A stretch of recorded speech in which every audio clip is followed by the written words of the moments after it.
오늘 우리에게 주시는 하나님의 말씀은 사도행전 19장 1절에서 10절입니다. 아볼로가 고린도에 있는 동안에 바울은 높은 지역들을 거쳐서 에베소에 이르렀다. 거기서 그는 몇몇 제자를 만나서 여러분은 믿을 때 성령을 받았습니까? 하고 물었다. 그들은 우리는 성령이 있다는 말을 들어보지도 못하였습니다. 하고 대답하였다. 바울이 다시 물었다. 그러면 여러분은 무슨 세례를 받았습니까? 그들이 요한의 세례를 받았습니다. 하고 대답하니 바울이 말하였다. 요한은 백성들에게 자기 뒤에 오시는 이 곧 예수를 믿으라고 말하면서 회개의 세례를 주었습니다. 이 말을 듣고 그들은 주 예수의 이름으로 세례를 받았다. 그리고 바울이 그들에게 손을 얹으니 성령이 그들에게 내리셨다. 그래서 그들은 방언으로 말하고 예언을 했는데 모두 12사람쯤 되었다. 바울은 회당에 들어가서 석 달 동안 하나님의 나라의 일을 강론하고 권면하면서 담대하게 말하였다.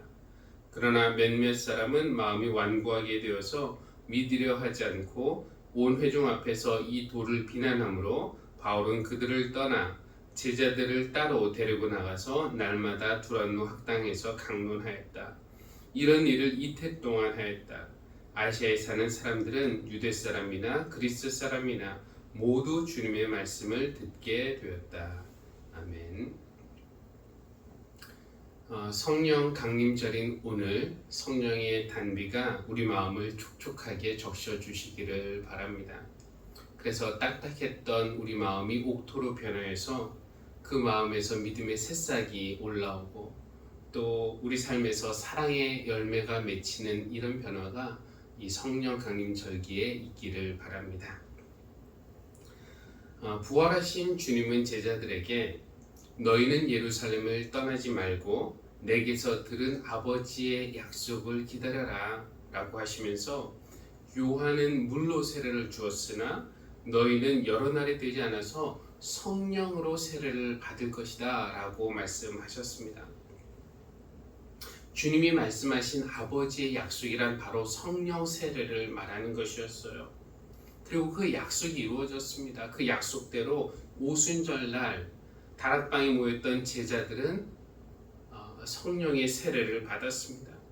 바람처럼 강력하게 또 불처럼 뜨겁게 임하신 성령님은 제자들에게 하나님께서 그들과 함께 하신다라는 확신을 주셨고 밖으로 나갈 수 있는 용기를 주셨고 또 예수의 이름을 전할 능력을 주셨습니다.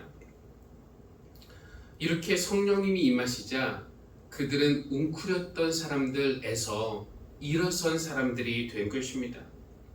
두려워했던 그들이 담대한 사람들이 되었고 무능해 보였던 그들이 성령의 능력으로 충만한 사람들이 되었고 침묵했던 그들이 주님을 선포하는 그런 증인으로 살아났으니 성령 강림절은 이 제자들에게 있어서는 영적인 부활절이라고 할 수 있겠습니다.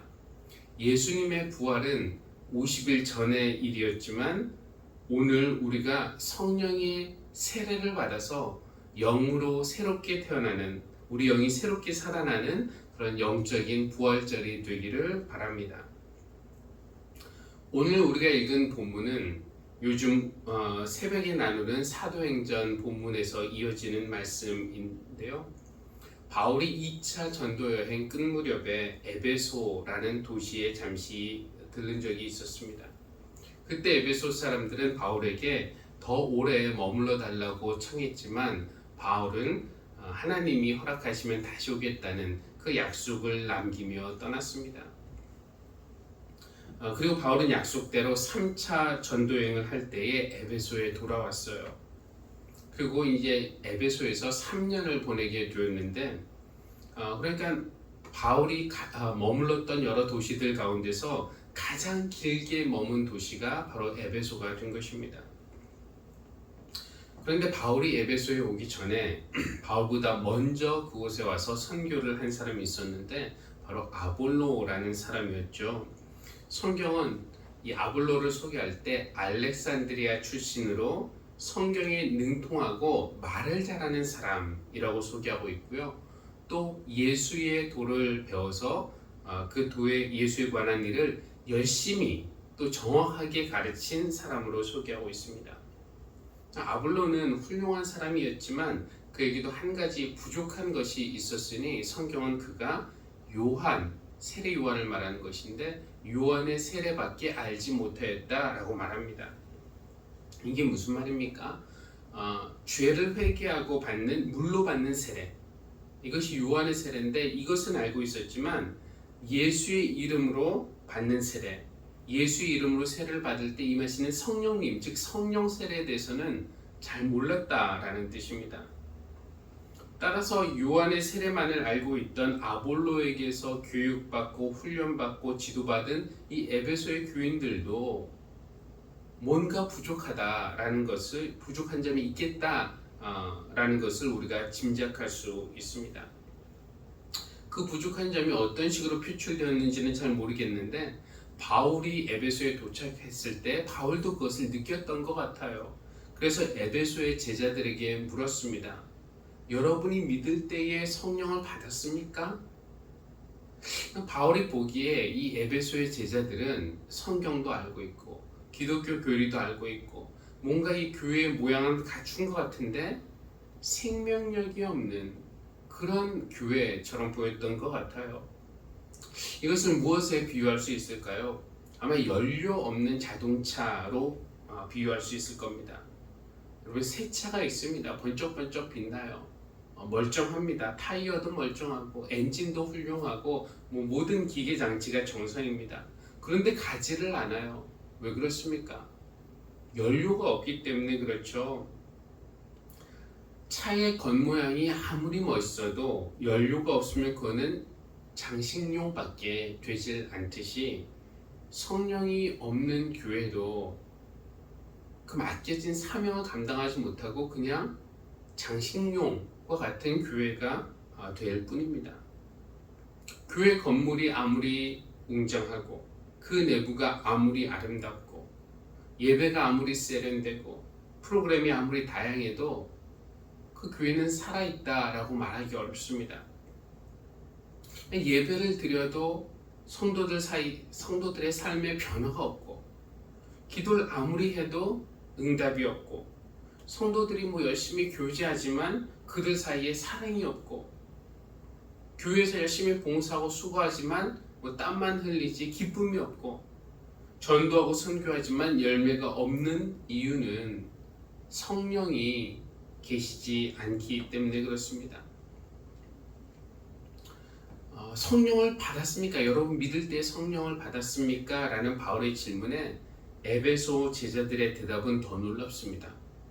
우리는 성령이 있다는 말을 듣지도 못했습니다. 라고 대답을 해요.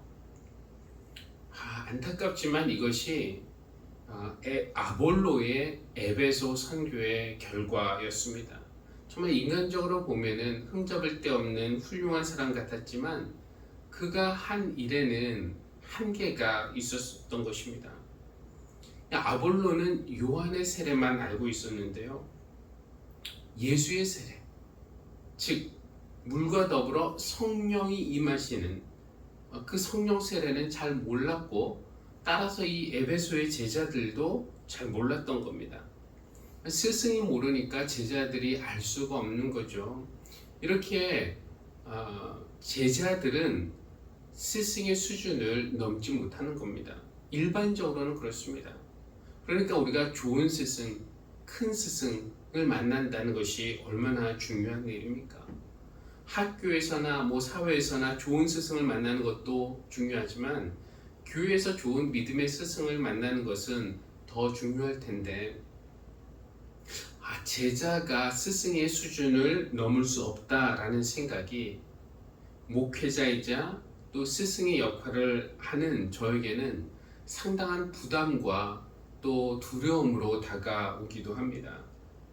여러분이 저에게 성경을 배우고 제 설교를 듣고 또 제게서 믿음의 영향을 받으시는데 여러분의 믿음이 성장할 수 있는 상한선이 제 믿음의 수준이라면 이건 좀 문제가 있겠다 여겨집니다. 두 가지 개선 방법이 있다고 보여지는데요. 제 믿음이 지금의 수준에서 정체되지 않고 계속해서 깊어지고 계속해서 높아지는 것, 그러면은 여러분의 믿음이 성장할 가능성도 그만큼 커지는 것이겠죠. 목회자가 성도의 믿음 성장을 위해서 기도하고 노력하듯이 성도인 여러분도 목회자의 믿음이 성장할 수 있도록 기도하고, 또 우리가 함께 믿음 생활하면서 목회자만 교인들에게 도전이 되고 자극이 되는 것이 아니라 여러분의 그 삶을 통해서 저에게 믿음의 도전과 자극을 주실 때에 제 믿음도 성장하고, 또 하나님께서 우리 모두의 믿음이 성장할 가능성을 크게 해주실 줄로 믿습니다. 그리고 또 한 가지에는 제자들이 스승의 믿음의 수준을 뛰어넘을 수 있는 더 좋은 방법은요, 그것은 바로 성령을 받는 것입니다. 성령님이 계시다는 것조차 몰랐던 에베소 교인들에게 바울이 이제 가르쳐 주었겠죠. 여러분, 요한의 세례는 회개의 세례입니다. 그것은 예수님을 영접하기 위한 준비 단계입니다.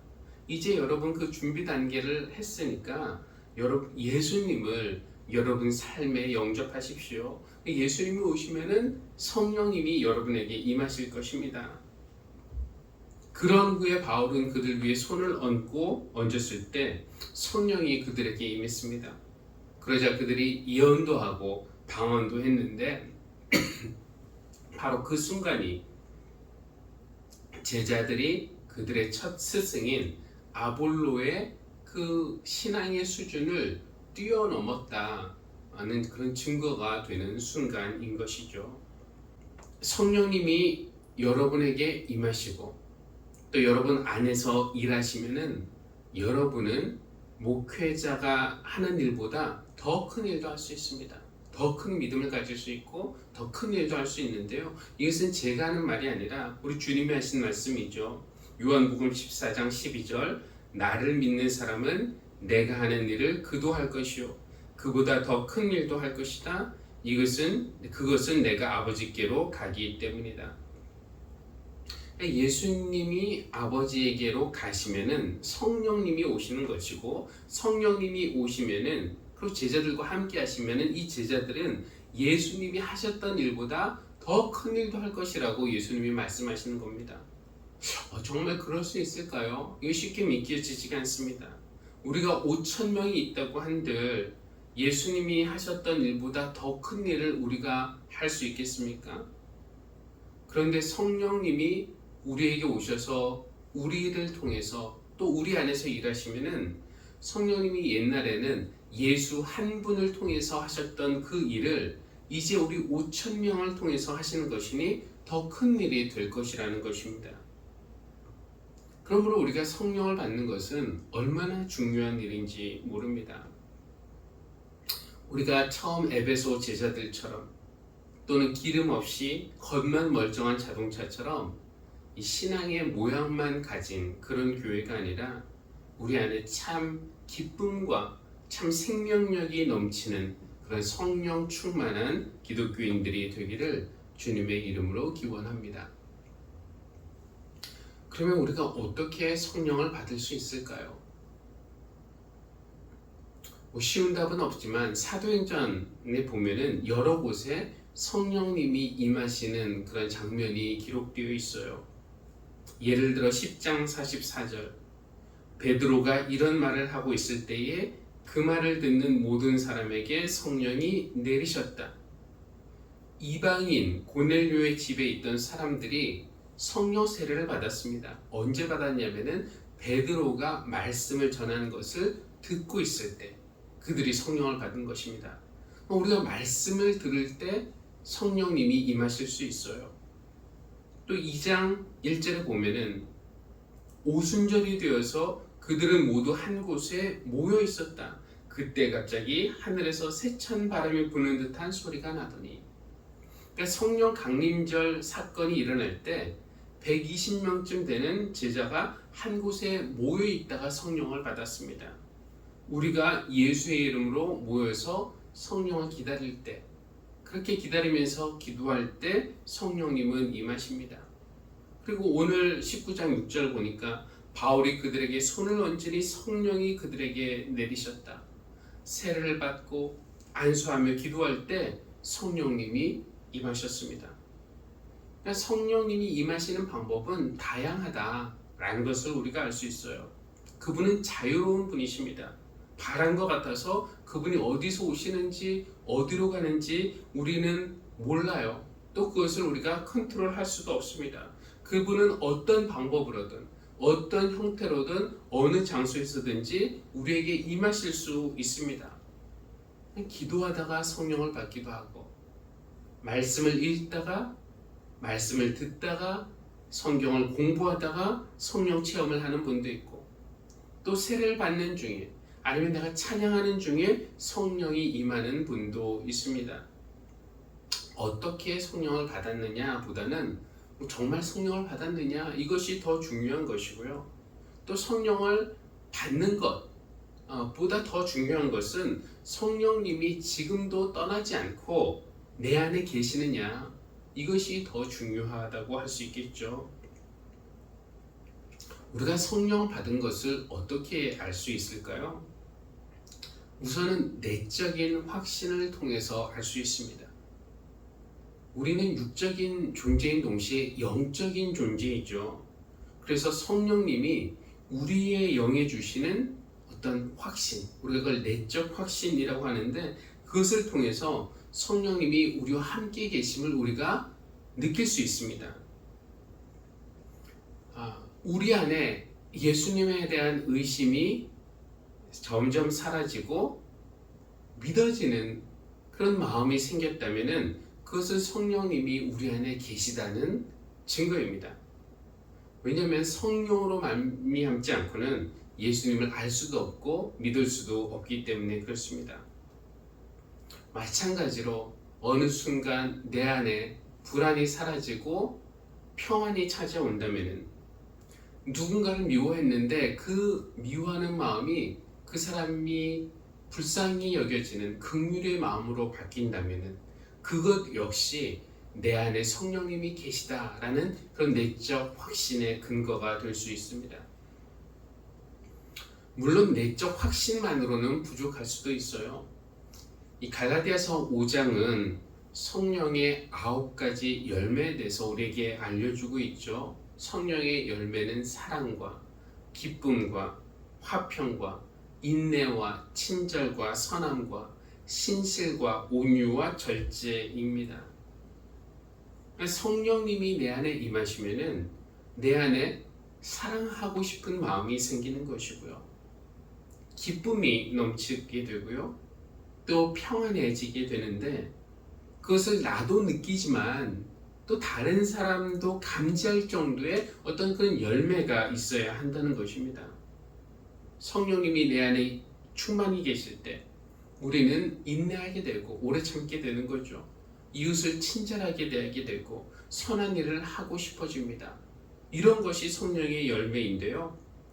성령님이 내 안에 계시다는 내적인 확신이 있더라도 성령님이 내 안에 계시다 이런 확신이 있더라도 우리 삶에서 이런 열매가 전혀 맺어지지 않는다면은 그것은 내적 확신이 아니라 내적 착각일 확률이 높습니다. 바울이 에베소 제자들에게 했던 질문을 성경은 오늘 우리에게 묻습니다. 여러분은 믿을 때에 성령을 받았습니까? 성령님이 지금도 우리 안에 또 우리가 성령님 안에 거하고 있습니까? 성령의 열매가 우리 삶에서 나타나고 있습니까? 성령의 충만함 없이 신앙생활을 하는 것은 연료 없는 자동차를 뒤에서 밀고 가는 것만큼이나 힘겹고 재미없는 일이지만 성령님이 우리와 함께 하시면은 믿음의 삶은 신나고 기쁘고 흥미로운 모험이 됩니다. 성령의 충만함을 경험한 후에도 그렇다고 모든 일이 다 순탄하게 풀리지는 않습니다. 손을 얹어 세례를 베풀자 성령님이 임하신 놀라운 능력을 발휘한 후에 바울은 에베소에서 선교의 일상으로 돌아갔는데요. 8절에 보니까 바울은 회당에 들어가서 석 달 동안 하나님의 나라의 일을 강론하고 권면하면서 담대하게 말하였다. 성령님이 이런 능력을 주시니까 이렇게 할 수 있었던 거죠. 그러나 그 결과가 늘 성공적이지만은 않았습니다. 마음이 완고한 사람들이 있었는데 그들은 믿음을 거부했을 뿐만 아니라 공개적으로 그 복음을 비난했습니다. 그렇다고 포기할 수 없죠. 그래서 어떻게 했는가? 바울은 9절, 바울은 그들을 떠나, 즉 회당을 떠나 제자들을 따로 데리고 나가서 날마다 두란노 학당에서 강론하였다. 이 제자들은 누굽니까? 처음에는 성령이 있다는 것조차 몰랐던, 그러나 나중에 바울을 통해서 성령 세례를 받은 그 제자들입니다. 성령 체험을 함께한 사람들은 방해를 만났다고 해서 쉽게 포기하지 않고 또 새로운 방법을 찾아내는 것입니다. 바울이 이 제자들을 따로 데리고 두란노 학당이라는 곳에서 일종의 제자 훈련을 한 것이죠. 그 결과가 어땠는가? 10절에 보니까 이런 일을 이태 동안 하였다. 아시아에 사는 사람들은 유대 사람이나 그리스 사람이나 모두 주님의 말씀을 듣게 되었다. 이 9절의 날마다 라는 단어와 또 10절의 이태 동안이라는 단어가 제 마음에 와닿습니다. 이것을 보면서 그들의 꾸준함과 또 성실함을 느낄 수 있는데, 이것이 성령의 9가지 열매 중에서 오래 참음, 인내와 신실함이 아닐까 싶어요. 성령이 있는 것조차 몰랐던 이 에베소의 제자들이 바울의 도움으로 성령 세례를 받았고, 그 후 바울과 이태 동안 날마다 제자 훈련에 힘쓴 결과 이 아시아 주위에 사는 모든 사람이 유대인이나 그리스인이나 할 것 없이 모두 주님의 말씀을 듣게 되었는데, 어떻게 들을 수 있었겠습니까? 바로 이 제자들이 아시아의 여러 도시들을 돌아다니면서 복음을 전했기 때문 아니겠습니까? 성령 세례를 받고 날마다 꾸준히 이태 동안 성실하게 말씀을 공부하고 제자 훈련을 받은 이 에베소의 제자들은 그들의 첫 스승인 아볼로보다 더 큰 일을 한 것은 물론이고요, 성령님이 바울 한 사람을 통해서 하실 수 있는 것보다 더 큰 일을 하시도록 자신의 삶을 드렸으니 어쩌면 바울보다도 더 큰 일을 한 것이라고 할 수도 있겠습니다. 하나님이 약속하신 것, 몇 날이 안 돼서 성령으로 세례를 받을 것이라는 약속이 오순절날 예루살렘에 있는 제자들에게도 이루어졌고, 또 그 후에 에베소에 있는 제자들에게도 이루어졌듯이 오늘 우리에게도 이루어지기를 바랍니다. 성령님이 충만하게 우리 가운데 거하실 때 먼저는 우리가 예수님이 믿어지는 그런 변화가 일어날 것이고, 또 믿음 생활하면서 의무나 형식이나 억지로 하는 것이 아니라 기쁨으로 할 수 있는 그런 변화가 생길 줄로 믿습니다. 또 우리가 날마다 꾸준히 여러 해 동안 성실하게 말씀과 기도의 훈련을 받아서 삶으로 우리 하나님의 생명과 사랑을 세상에 상기시키는 그런 하늘나라의 표징으로, 또 예수님의 제자로 이 땅에서 살아가는 그런 성령 강림 절기가 되기를 주님의 이름으로 기원합니다. 기도하겠습니다. 하나님, 모든 사람에게 하나님의 영을 부어주시겠다는 약속이 오래전 예루살렘의 제자들에게도 또 그 이후에 에베소의 제자들에게도 이루어졌듯이 오늘 이 순간 우리에게도 이루어지기를 기도합니다. 그래서 우리 교회의 어린이들이 하나님의 꿈을 꾸게 하시고, 젊은이들이 하나님의 비전을 보며 그것을 나누게 하시고, 어른들도 하나님의 뜻을 말하고 실천하는 그런 성령 충만한 교회가 되게 하여 주십시오. 성경을 공부하며 읽을 때, 성령을 사모하며 기도할 때, 무엇보다도 주님의 이름으로 모여 찬양하며 예배할 때 성령님이 우리 마음에 임하셔서 내적 확신도 주시고 또 우리 삶의 성령의 열매도 맺어지게 하여 주시기를 원합니다. 그래서 억지로 힘겹게 하는 신앙생활이 아니라 기쁨과 화평과 사랑이 넘치는 그런 신앙생활을 할 수 있도록 인도하여 주십시오. 성령님, 이 시간 우리 모두 위에 임하시고 우리 안에 거하시고 떠나지 마시고 이제로부터 영원히 우리와 함께 하시며 인도해 주시기를 기도합니다. 예수님의 이름으로 기도합니다. 아멘.